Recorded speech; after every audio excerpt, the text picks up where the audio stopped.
Salut la compagnie, c'est Jules Melon et aujourd'hui dans un Pro Ciné Critique, je vais tout simplement vous parler assez à chaud d'un véritable ovni. Car oui, une semaine avant le tant attendu Dune partie 2, nous avons droit, nous aussi en France, à notre blockbuster de science-fiction réalisé par Bruno Dumont, ce qui peut paraître étonnant sur le papier, mais peut-être pas tant que cela, intitulé L'Empire. Et comme souvent dans son cinéma, nous avons ici un mix d'acteurs-actrices connus et amateurs. Par exemple, dans les têtes célèbres, nous avons Fabrice Lucchini, qui l'avait déjà dirigé dans Maloute, mais aussi Lina Kudry, Anna Maria Bartolomei, qu'on avait vu dans L'événement, et Camille Cotin, qu'on ne présente plus, bref. Par contre, nous avons donc des gens qui ne sont pas acteurs sur le papier, qui ici débutent, deux d'entre eux, à savoir Brandon Vlieg, j'espère que je prononce bien son nom, et Julien Magnier. Par contre, nous avons deux têtes qu'on connaît déjà et pourtant ce ne sont pas des acteurs professionnels. Puisque Bernard Pruvot et Philippe Georges sont de retour dans les rôles de Van der Weyden et Carpentier, les deux gendarmes des séries Tiquinquin et Coin les Inhumains. Mais alors, on serait dans le même univers? Peut-être, on est surtout dans l'univers Dumont. Mais en mode invasion d'extraterrestres. Du moins, c'est ainsi que le synopsis assez vague est présenté. Mélange entre Star Wars et l'univers habituel dans le schnorr que nous présente Bruno Dumont depuis le début de sa carrière, la vie de Jésus, l'humanité, ça j'en ai parlé sur la chaîne, les deux séries que j'ai mentionnées, ou encore Maloute, également, j'en ai parlé sur la chaîne il y a un petit moment. Mix de tout cela, donc, où on va voir le bien et le mal s'affronter parmi les humains. Deux empires, visiblement, qui arrivent sur Terre, parce que oui, l'empire, mais en fait, c'en est deux. Dirigé d'un côté par Fabrice Lucchini, qui est le mal en puissance, si on veut, et de l'autre, Camille Cotin, qui est une forme de bienveillance absolue et qui croit en l'humain. Car oui, il est peut-être question d'envahir la Terre, là, mais comment prendre possession de l'humanité, l'annihiler, la tirer vers le bas, ou au contraire, l'élever? Et au milieu de tout cela, donc, vous avez des gens ordinaires. À moins qu'ils ne soient pas si ordinaires que cela, parce que il y a des petites choses assez étonnantes quand on va au-delà du synopsis très vague que nous pouvons lire ici et là. Et donc, pendant près de 2 heures, nous allons voir les 1 et les 0, c'est ainsi qu'ils se nomment, hein, c'est très binaire, le bien et le mal, s'affronter dans une lutte qui peut paraître presque vaine et absurde par moments, car au final, l'humanité ne peut pas être totalement mauvaise ou bonne. On le sait. Et ben c'est un petit peu ça, la thématique principale d'un film qui prend la science-fiction comme, on peut vraiment ici l'énoncer, prétexte pour triturer donc l'humanité au sens large. C'est ça, l'œuvre de Bruno Dumont de toute façon. Depuis le début de sa carrière, il installe le mal absolu. Dans la vie de Jésus, c'était quand même assez violent, mais l'humanité, il y a encore un truc bien plus horrible. Dans ces séries récentes, Tiquinquin et Coin, forcément, le mal est là. Hein. On est au cœur du mal, Carpentier, comme le dit le personnage du gendarme, alors dans les séries, mais pas là. Et donc, au final, qu'est-ce qu'on peut penser de ce film? Quand on a connaissance de l'œuvre de Dumont, on peut dire que c'est une forme d'aboutissement. Et c'est assez extraordinaire. Par contre, quand on n'a pas l'habitude, je pense que plus d'un va rester à quai et ne pas du tout adhérer aux propos et à l'approche. Parce que ça mélange beaucoup de choses. Oui, la science-fiction, elle est là. Et parfois de façon très frontale.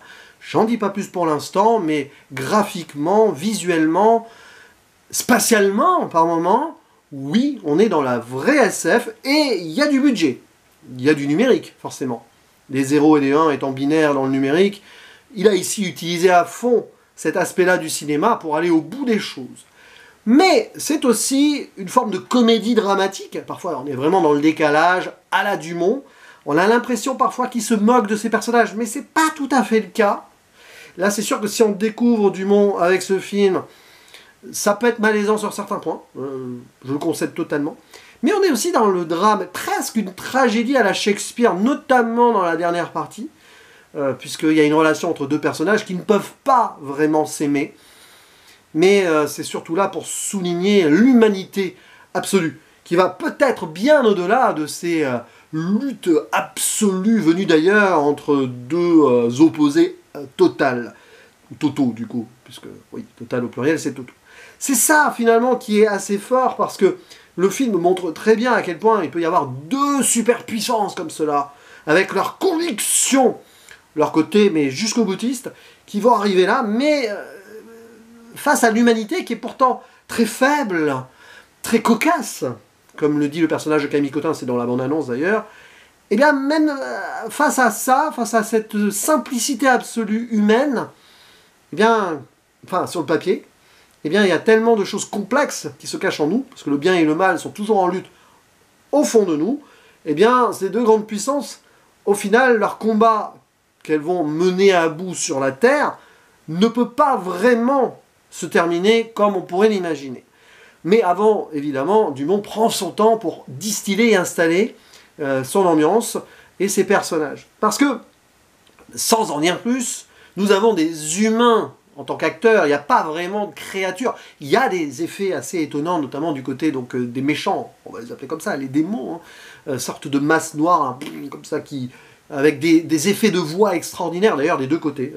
Parfois, ça parle un peu à l'envers, il y a du mix sonore bizarre et tout.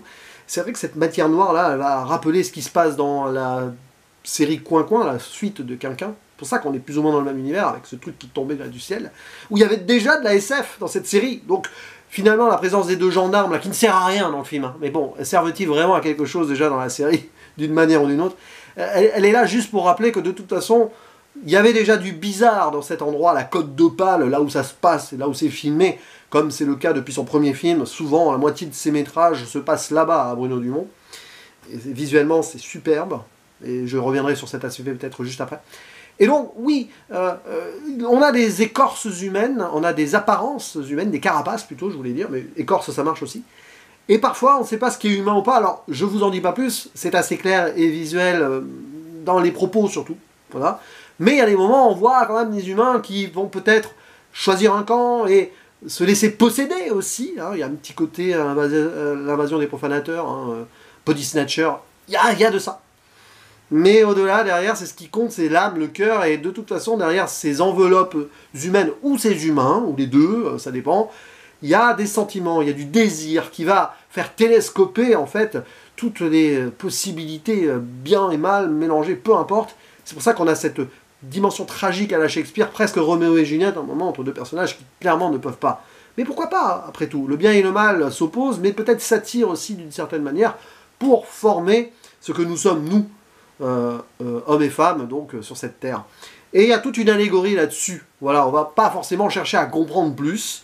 Il y a pratiquement, au-delà de cela, pas de véritable scénario purement SF, si on veut. C'est vraiment, surtout, pour faire ressortir l'humanité, la bête humaine, parfois. Hein, tiens, c'est ce que disait aussi le personnage de Carpentier dans une des deux séries. Ils sont pas vraiment là pour rien, ces deux-là, quand même. Même si leur présence va peut-être décevoir les fans hardcore de Coin-Coin et Quinquin, parce que c'est sporadique. Et même, oui, Carpentier, on le retrouve tel qu'il est, t'as l'impression quand même que Van der Weyden, donc joué par Bernard Pruvot, a vieilli, il est moins là. Mais peut-être bon, que c'est l'acteur qui est moins en forme, je ne sais pas, ou qu'il est complètement le personnage dévarié par rapport aux événements des deux séries, à moins que Dumont ait voulu l'écrire en mode cinéma muet absolu par moment, parce que c'est une des influences de toute façon. Bon bref, peu importe, les acteurs, actrices s'en donnent à cœur joie. Lucchini, bah, c'est de la récréation, pour lui c'est du théâtre, il a un costume de théâtre même, hein, quand il apparaît en forme humaine, en empire, machin. Très étonnant le rôle de Lina Coudry, je l'attendais pas là, ça l'a changé Trois Mousquetaires, c'est presque du contre-emploi, la façon dont elle est écrite et son appartenance à un des deux camps va peut-être poser des petits soucis, je peux comprendre. Et avec Dumont, c'est vrai que, comme il refuse une certaine forme de... il refuse d'être lisse. Et c'est pour ça que Adèle Haenel a refusé le rôle. Alors, pas celui de Lina Coudry, mais d'Anna Maria Bartolomei. Elle a vu le script, elle n'a pas aimé, bien sûr. Je peux comprendre. D'autant plus qu'il y a une scène avec ce personnage qu'elle aurait dû jouer qu'elle ne pouvait pas jouer. Je pense que c'est là-dessus qu'elle a dit non. Elle avait qualifié, Adèle Haenel, ce film de potentiellement raciste et sexiste. Sexiste sur une scène, oui, à un moment, bon. Raciste, si on y voit frontalement quelque chose, le bien et le mal et tout, c'est quand même une lecture trop, à mon avis, qui manque. Mais je peux comprendre Adèle Haenel, elle avait juste le scénario en main.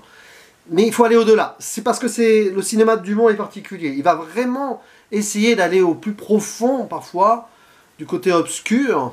En plus, il y a du côté Star Wars, à un moment, on se bat vraiment à des sabres laser. Hein. Mais vraiment. Mais clairement, c'était trop drôle.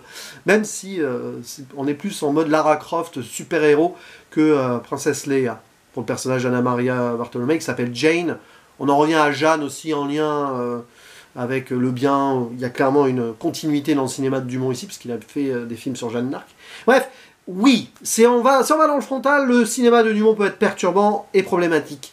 Mais derrière, il met juste des hommes et des femmes face à leur vérité, et parfois, ça fait mal. Je vous renvoie au film La vie de Jésus, qui parle de racisme, et l'Humanité, qui parle de crimes absolument odieux. Et rien que là, sur ces deux films-là, après, on peut mieux aborder, je pense, le cinéma de Dumont, et ces deux séries aussi. Et donc, tout ce qui va être extraordinaire dans le film, au final, au-delà des symboliques, hein, je parlais de Jeanne, là, tout ça, super-héroïne, un petit peu bienveillante, machin, c'est tout ce qui est visuel et l'architecture ou les costumes. Je garde ça pour la fin parce que les vaisseaux, c'est génial. Il y a quelque chose d'extraordinaire, de très ambitieux, de visuellement mais abouti que je n'avais jamais vu dans le cinéma français. C'est de la SF. Oui, à des moments, les vaisseaux, on y croit. Il y a un travail de maquette probablement, mais pas que, du numérique. Les vaisseaux du bien représentent en gros l'aspect religieux, cathédrale. Le vaisseau suprême du mal, c'est une sorte de château de Versailles volant. C'est marrant d'avoir pris quelques rapports au clergé et à la noblesse absolue, à la royauté, pour représenter ces deux trucs d'au-dessus qui viennent sur les humains. Ça renvoie à la domination générale de ce que les humains ont pu subir par le passé par rapport donc à la monarchie ou au clergé. Je pense que Dumont, il n'a pas fait ça involontairement aussi, mais l'humain est capable de transcender cela par sa complexité propre et ce qu'il a à l'intérieur. Vraiment bien, c'est pour ça que c'est un peu ridicule leur guerre. On est vraiment dans l'absurde et on en rigole. Hein. C'est presque du pastiche quand on voit le personnage de Lucchini en tout cas. Mais alors voilà, sur le plan grandeur de construction, c'est splendide. Et à la fin, il y a quelque chose de à la fois poétique et grandiloquent, d'assez fou.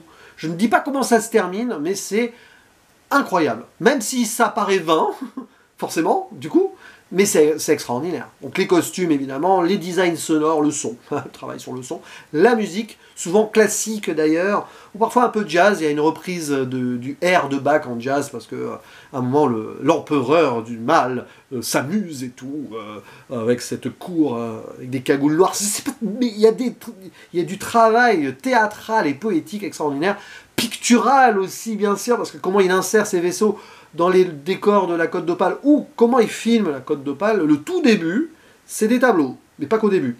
Voilà, symbolique aussi de l'eau ou de la forêt sombre pour le bien et le mal. Il y a plein de choses dans ce film, c'est d'une richesse, et ça convoque tous les arts, vraiment, pratiquement. Et c'est pour ça que finalement ce film est assez exceptionnel. Il peut avoir des défauts sur certaines choses, parce qu'au final, tu as du Dumont que tu as déjà vu avant, mais t'as de la SF juste pour élever le truc, parce qu'il a les moyens, ça pourrait être un petit peu perçu comme cela, mais grosso modo, c'est vraiment un geste de cinéma absolument extraordinaire, qui ne va pas plaire à tout le monde, qui peut avoir des lectures qui vont faire grincer des dents, je peux le comprendre, mais ça vaut le coup de le tenter. C'est un ovni, c'est pas vraiment pour que ça plaise à un grand public, mais c'est quelque chose qu'il faut voir au moins une fois dans sa vie, je pense, en tant qu'œuvre de cinéma en France. C'est pas évident qu'on en ait un autre de film comme ça, vous voyez, parce que c'est tellement à part. Bon bref, j'ai assez parlé, là, voilà, je vous laisse maintenant à votre propre ressenti. En tout cas, je vous invite à aller le voir. L'Empire de Bruno Dumont, et ça me donne envie de voir encore plus de ses œuvres, bien évidemment. À vous la parole, il ne me reste plus qu'à vous dire à la prochaine, ciao.